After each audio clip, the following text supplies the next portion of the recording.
I'm Greasy Will, and I'm here at East West in the lobby to share some stories about this studio, because I believe that the mark of a person really comes down to how good they are as a storyteller, and my favorite stories come from my time working here in East West. So we're gonna take a little tour of the lounges of East West and some of my favorite couches that I've slept on many times while working 36-hour sessions and tried to catch up on my life.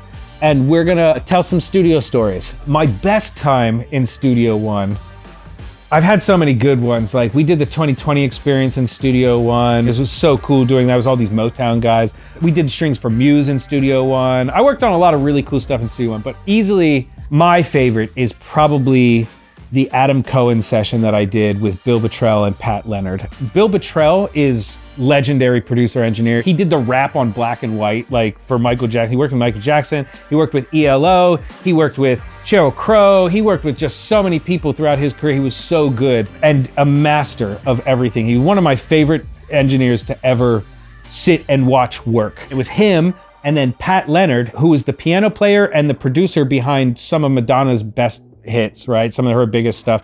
And he was so cool and so amazing to work with. And then Adam Cohen, who is Leonard Cohen's son. And they booked out like, I don't know, a week and a half or something like that, 2 weeks to work on Adam's record here at the studio. And I was with them the whole time. And Bill Bottrell was such a cool person to work with that it permanently shaped who I am as an engineer. You'll see all these people who are like the cork sniffing side of the engineering world, like the, oh, you don't have a Neumann type dudes. They, oh, my Fairchild is better than your Fairchild type bullshit. Bill Bottrell was the first time I worked with somebody where I was their direct assistant and they had just a complete and total fuck it attitude. Like, he had such a fuck it attitude. It was so fun to watch him work because he knew everything inside this studio is amazing. He had spent tons of time. In fact, there's a picture of him in Candace's office. Him and Candace go way back. He actually retired from engineering, came out of retirement just to do this one session. So I'm in there with this legend, Pat Leonard, Adam Cohen, and Bill Bottrell, and I'm just watching everything and learning so much constantly. Bill Bottrell, he taught me something I'd never seen any before, which he put up 2 different microphones and then say like, oh yeah, let's do a stereo pair with the 67 and the 251. And I'd be like, but aren't they gonna sound different? I'd be like, yeah, that's fine, who cares? It's just 2 microphones, you know, like it'll be cool. Whatever that is, we'll just balance it somewhere else. Whatever the deficiency is there, we'll just balance it somewhere else. And I like watching him go and the way that he operated just felt so like, I felt like I finally belonged in this industry, because for the longest time, everybody always was talking about all the vintage gear and the prestige and the bullshit side of the things. He was the first time that I saw somebody that I was like, I really relate to the way that you do this. Like, you clearly know what you're doing. And not only that, he handed the reins to me so much. Like, all the older engineers that you'll meet here and the guys that influenced me the most, Bill Bottrell, Ed Cherney, Jim Scott, Robert Carranza, he's younger, but Robert Carranza, the guys who have been around for a while and really get music, those guys always had that same attitude where it was like, whatever's gonna happen is gonna happen. We're gonna make it right somehow. If we screw something up over here, we'll fix it over there. Don't worry about it. As long as the vibe maintains, the session maintains, and if the session maintains, it's going to be a good record. As long as we keep this train moving, it's gonna be a good record. And I'll never forget, 4 or 5 days into it, Patrick goes out to the piano and starts playing the piano, and Adam goes out at the same time and starts playing guitar. And I learned at this point, as soon as one of them starts doing something, hit record. Like, do not miss anything, because something spontaneous that they will absolutely keep will happen. And so Patrick sits down at the piano, he starts playing, and I hit record immediately. And then Adam comes over and starts playing, and then the next thing I know, Bill's out there, and he's got a hard drive case. Like, the old hard drive cases used to be these big plastic cases, and he's got a hard drive case and a couple of brushes, and all of a sudden they do this live performance of one of the songs that they're recording. And it's like 11 o'clock, 12 o'clock at night, it's late, you know, it's the end of the day, and something about the exhaustion of that whole thing was so cool. And they got through like a couple takes of just doing it, right? And Bill comes back in and he was like, man, it'd be cool if you recorded it. And I was like, oh, I did. And he was like, my man. And he's like, you're good at this. And I was like, all right. And to get that acceptance from Bill was like such a wonderful moment. And then after that moment, he let me make decisions all over the place. Anything I said was a good idea. He was like, yeah, it's probably cool, man. That was the first time I felt like an engineer. It was the first time I felt like I was in this industry. It was awesome. Studio 2 story time. We did Channel Orange in Studio 2, Frank Ocean. That was in the very beginning of my career. I was probably only maybe like 3 months into my career whenever we started Channel Orange. It was one of the first things that I did as like an assistant engineer. So that was really cool. And that's a big core memory. I'd say maybe my favorite session in Studio 2 was my very first assisting session because it's so memorable. It's so memorable to me. For the rest of my life, I'll never forget that first session because it was with John Bryan. And if you don't know John Bryan, look him up. He's a maniac. He's known inside the industry for being a maniac. Like everybody who works in the industry is like, oh yeah, John Bryan, yeah, he's an amazing person to work with, such a nice person. Like he's so brilliant. But it was my first session ever. So I had no idea what to expect working with John Bryan. I did not know who John Bryan was. And this happened to me a lot when I was an assistant. I would get a message from Candace being like, hey, I need you Thursday at 9 a.m. for this person. And I'd be like, oh, cool. And I would go in and I'd have to Google that person because I don't know who they are. And then I find out, oh, this guy did like a billion things that I love. Like, oh shit, okay, all right. So I go in there and it's John Bryan for this session. And I ask his engineer, Greg Kohler, who is also a genius, what to expect. And he goes, oh yeah, don't really worry about it. We'll just set it all up on the first day. And so I can't even really prep anything. I don't even have anything I can prep. I show up on that day super early and all of this gear starts coming in. And it's all like, they got a whole like cartage company to move all this stuff in. And it's insane. Every single piece that came in was more insane than less. Like the first thing they brought in was a road case, you know, a nice tall road case filled with 251s. He must have had 15 251s in there. Not a single one of them in a case, in a box, nothing, just loose, rolling around inside of the road case when they moved it in. And not a single one of them paired with a power supply. He just had the 251s loose in a drawer and then the power supplies in another drawer. And John didn't know at that time which one was his favorite. So we had to set up all of them so he could go through and try all of them to remember which one was his favorite. And it was, I mean, that alone was like, oh my God, this is so stressful. Like this many 251s just in a case. What if one of them doesn't work? I feel like it's gonna be my fault and everything. And then on top of that, he's got all this. So he brings that road case in first. And then after that, they bring in a drum set that is painted with blue house paint. Just a random shitty drum set. Old heads on it, beat to shit. Like it looked like a kid's first drum set, like the type of thing that some 11-year-old has like in his parents' basement or whatever. So that's in there. And then the next thing they bring in is a table, and they open up the table and they start putting the most random things you have. Horseshoes, a box of like 800 black rocks. Just random things like that. And I was like, what is going on? And then there's a crate that they brought in that was filled with a whole bunch of old UA610 pre's, right? Just loose pre's, XLRs. Some have the little like ribbon connectors, some of them, all different things. And they're all loose. The housings on them are like broken and jagged. So I'm like setting these things up and they're cutting my hands and shit. I'm like, what the fuck is going on? This is the weirdest session. I have to plug everything into the wall because they don't want to use any of the mic pre's. They want to use all of their own pre's, even though we're using an 8028. So we go in there, and the first day I find out the story behind the drum set is it just made John laugh, so he bought it and then used it on dozens of soundtracks. The biggest soundtrack, I Heart Huckabees, like all that shit. And we're doing the soundtrack for This Is 40. And John's just in there like, yeah, we're gonna like get to work or whatever. 9:10 p.m. he shows up. And then we just sit there for like 3 hours while he plays a Monticello in the control room. And he's like switching between like standards, like old classics and shit, like Go Tell It on the Mountain or some shit like that. And then he'll go into Alice in Chains. Like the guy is so prolific at every instrument like ever. It's ridiculous. If you've never seen the Largo show, I recommend going and see it. I don't know if he still does it, but he does a show at the Largo where he literally just like plays everything and it's amazing. And he'll have like cool guests and shit. He's just going through all this shit. And Greg's acting like it's normal, right? We sit there for hours and then he goes out and plays one thing on the drums. And then he's like, cool, I'm gonna go over to Capitol for a little bit, I'll be back.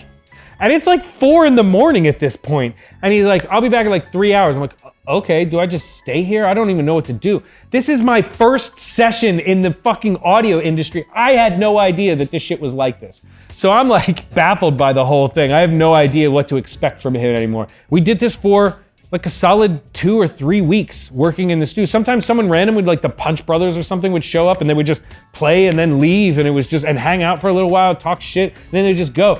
Like, John would spend all day just getting in the mood to do something and then do the coolest fucking thing you'd ever seen in your entire life. Like, it was normal, like he'd been rehearsing it all day in his brain or some shit like that. And then he'd just go back to doing his thing. It was so much fun working with him, and it really prepared me for what I was gonna see in the industry, because nobody could ever be more insane than Jon Brion in the way that he works. And so passing that test on my first try was the type of thing that made me be like, I can do this. This is easy. This isn't hard at all.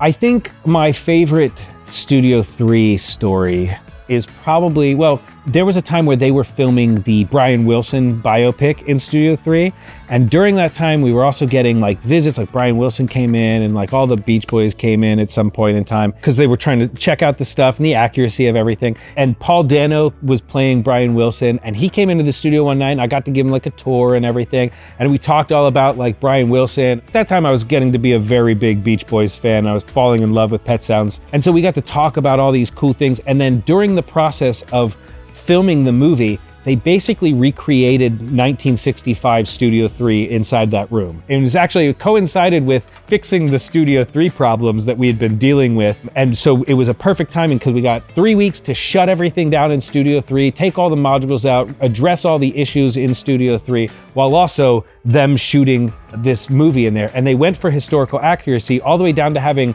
Mark Lynette, who was the assistant for the Pet Sounds sessions, play the engineer for the Pet Sounds session. So it was really cool. It was very historically accurate. He did it where they actually brought in all the musicians that were playing the parts of the Wrecking Crew, and they played a session in there. Hal Blaine came in, it was amazing. There were so many cool like moments of that, and it was like seeing Pet Sounds being recorded again, like live. So it was really special to me. It felt really cool, and I got to watch a lot of like the history of it, and that was fun. But my favorite real session, because that's not a real session, so my favorite real session by far has to be the time that I worked with Booker T and James Gadson in Studio 3 on this record. It was this amazing artist. I can't remember her name, something Hogan, one of the Hogans, not Hulk Hogan is the one it was. But there was this amazing artist in there, and she had hired them to play as session players on their shit. Now, Booker T is obviously from Stax Records, Booker T and the MGs, Green Onions, one of the coolest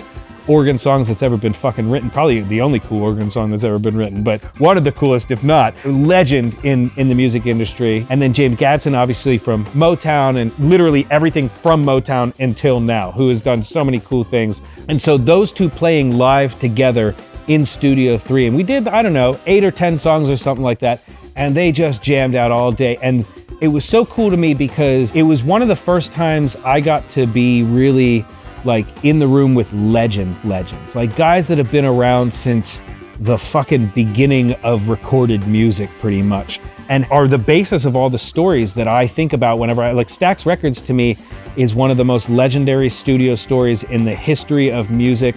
And it's so amazing. Every time I think about it, it encompasses so many different things. So to have Booker T in there in the studio with us, playing a B3, and that I mic'd up and set up and was like, oh my God, this is cool. And it was one of my mentors, Ken Sluter, who was like an engineer here whenever I first started, and kind of came in on the big sessions like the Chili Peppers and stuff. He was the engineer for that, and he was just so cool to like say, he'd tell me anything, he'd answer any questions, and so to have that kind of blend of this historical stuff with this new stuff and with my new experience going on, it will always be something I remember. It felt so honest and so cool. Every take was a solid take from beginning to end. They didn't have to punch anything. It was like, no, if we're gonna do it, let's just do it again. We'll get it right. And that was like one of those cool lessons to learn, where in a world where everything is just punch it in, it's cool, it's the computer, like those guys got so good at their jobs that they learned how to do it without having to punch in. You know, they did it flawlessly, and it's something that you rarely see today in music. And not that it's wrong, it's cool that people have the ability to do that kind of stuff, but to have that as the basis of what you think good is changes your whole mentality of engineering. After I left, I became an independent contractor, and I came back and I worked in Studio 5. I was working on Blonde with Frank Ocean in there, and I was filling in for his regular guy, Caleb. I don't know what he was doing, but for whatever reason, he needed an engineer, and I was there. And and it was late. It was super late. And Frank, who is notorious for doing this to me, Frank tells me, hey man, my friend John is here. Can you go let him in? He's at the front. And it's late. I was like, okay, cool. So I go up to the front and I get to the front. And as I'm getting there, I see in the camera that's by the door, I can see that it's John Mayer standing out there. And he's like, it's dark, you know, and it's like the night vision shit, but it's clearly John Mayer. And I'm like, your friend John, you're such an asshole, dude. Like, why you make me feel stupid like that? What if I open that door not expecting to see John Mayer and it's John Mayer? I'm gonna sound like an idiot trying to talk to him. So I open up the door. Actually, I ended up looking like an idiot no matter what, because John, he goes, hey man, how's it going? I'm John Mayer. And me, I'm like, yeah, of course you are. Of course you are. Yeah. So we walk back to Studio 5. And John and Frank talk for a little bit or whatever. And then John says, hey man, is there a guitar here in the studio? And at the time, the only guitar in the studio was my Fender Stratocaster that I had just recently gotten, but was a shitty $300, like, it was an actual Fender Strat, but it was like from the Chinese factory. And it was this really shitty, like cheap Stratocaster that I actually very much love and I still use to this day. But at the time, I was a little embarrassed because I was like, well, you're John Mayer. I don't think you want to play this $300 Strat that I have or whatever. And I said, yeah, man, there's a Strat. It's not like good or whatever. He's like, it's fine. Don't worry about it. So I'm like, all right. So I go and get it and I bring it back to him. And he's kind of like, oh, okay, cool. Yeah, this will do. And he starts, you know, fucking around with it or whatever. And he's like, hey, is there any pedals here? And again, I had to look him in the eye and admit something that I didn't want to admit, because the only pedals that were here were my pedals, and the only pedals that I had, specifically, I had a Zakk Wylde overdrive pedal. And I said, yeah, man, I got some pedals here. I was like, what are you looking for? And he said, yeah, some overdrive or distortion or something. And I said, yeah, I got overdrive. I got overdrive. So I go and I get that. If you've ever seen it, you know it immediately. It's white and it's got the black rings on it, like the Zakk Wylde stuff. And I bring it in and he goes, cool, the Zakk Wylde overdrive, that'll do. You know, like, and he proceeded to just rip on a guitar for like an hour or so. And I don't know if any of that stuff ever got used. I don't even remember what song it was on. But at the time, it was cool because I was like, you know what? This is a unique thing. You don't ever get, honestly, you don't get to just watch John Mayer jam for a few hours, which was fucking cool. And then on top of that, a lot of times, like, the higher up you get, the more particular people get about shit. Like, the more you do in this industry, the more you're like, bro, I expect to, even though it's 3 o'clock in the morning, I expect there to be a full pedal board and a 57 Strat, and I should be able to have whatever. And he was like, yeah, this is fine. And he sounded just as good on that thing than he does on one of his expensive Strats that he plays, you know? So I thought that was really the moment where I kind of put together that it's the player. It's always going to be the player. Before it's anything I can do, before I can contribute anything, before it even touches the instrument, before anything, it's going to be in their fingers. Before it can ever be me, it's going to be them. Now I can fix when they're not good, but when they are good, they're just going to do it. So those have been some of my favorite studio stories from East West. I hope you enjoyed them. Make sure you check out East West on all their social media, and thanks to them for letting me do this whole series here and talking about some of my favorite stuff inside this building. Make sure you also check out me, Greasy Will, and like and follow and all those dumb shit you're supposed to do.